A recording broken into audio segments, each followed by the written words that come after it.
number one pag burger naman eh, akala nila para pareho pero ito kakaiba eh. Alam mo yung patty niya, andun yung juicy eh. Pagkagat mo palang, mararamdaman mo sa bunganga mo, sa loob ng bunganga mo, yung pagka-juicy niya eh. Lahat ng ino-offer nila, homemade talaga. From kinapay, yung buns nila sila gumagawa. Patty, sila rin talagang gumagawa. Ang natikman ko kanina yung ibanag. Ang dami, nakita nyo naman kung gaano kakapal. Kaya sobrang sulit mo talaga yung cravings mo. At saka diba mostly kasi pag burger kasi piniprito eh. Pero ito hindi, smoke grill siya. So andun yung aroma nung ano niya eh, yung lalo yung usok niya. Makikita mo ng pagbukas pa lang nung ano eh. Kaya nandun makikita mo na amoy mo palang ramdam mo na dun eh, kumapit dun sa patty. Alam mo yung dito mo lang talaga matitikman yung overload burger experience na hinahanap mo. May free juice siya, unlimited. So kahit mabulunan ka, inom ka lang ng inom, ang dami dyan. Yun lang, solid talaga. Hi, I'm Jay Rodriguez, ang owner ng Rugout Burgers. Bali si Rugout Burgers, nakuha namin sa French word na ragu, means katas ng beef. Tamang niya is ragu. Pero pag sa atin naman si Rugout Burger, parang may Rugout. Ilang beses na ako nag-vlog dito, ilang beses na namin binalikan to ni Mrs. Same talaga, parehong-pareho pa rin yung lasa niya. Ang nagustuhan ko kasi dito, ang dami, nakita nyo naman kung gaano kakapal yung mga patty nila, ganun. Kaya sobrang sulit mo talaga yung, alam mo yun, yung cravings mo.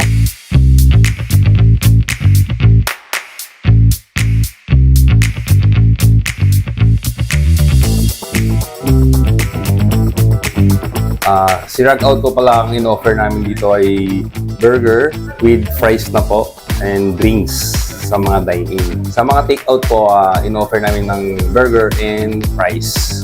Sa mga hindi po meat lover, may vegan burger din po tayo. Kung gusto niyo ng mild spice, meron tayong twin bomb. Kung gusto niyo ng double patty, meron din si Double Joe. Then kung gusto niyo ng may pagka-Korean, meron din tayong kim beef, which is kimchi and cheeseburger. Yung urig natin si Ibanag burger, which is longga tubigaraw na gawa ko din. Tapos meron din tayong Philly cheesesteak. Bali ang Philly cheesesteak natin is ground meat siya, pero yung sa akin slice meat ang gawa ko para mas iba yung texture niya sa pag kinakain.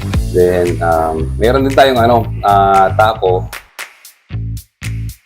Isa sa nagustuhan ko talaga dito sa Rugout Burgers, yung ambience niya. Hindi man siya ganun kalaki, pero pag nandito ka, mafe-feel mo talaga na ang sarap kumain, ang sarap tambayan, napaka-homey lang yung place niya, ang ganda, na-maximize na yung area nila. So, komportable ka pa rin kumain kahit ilan kayo sa grupo. Ayan. Panalong-panalo talaga dito. In-invite namin po kayo dito sa Rugout Burgers sa malapit po sa Tinex, sa Tugigaraw Northeast Central. Malapit po sa 7-Eleven, Tanza, Tugigaraw City. May salmon burger din po tayo. Tama ba? Salmon burger. Pero tayo sa isang question lang muna, Oo. Sige. Teka ito, cut mo rin, Mga oras yan.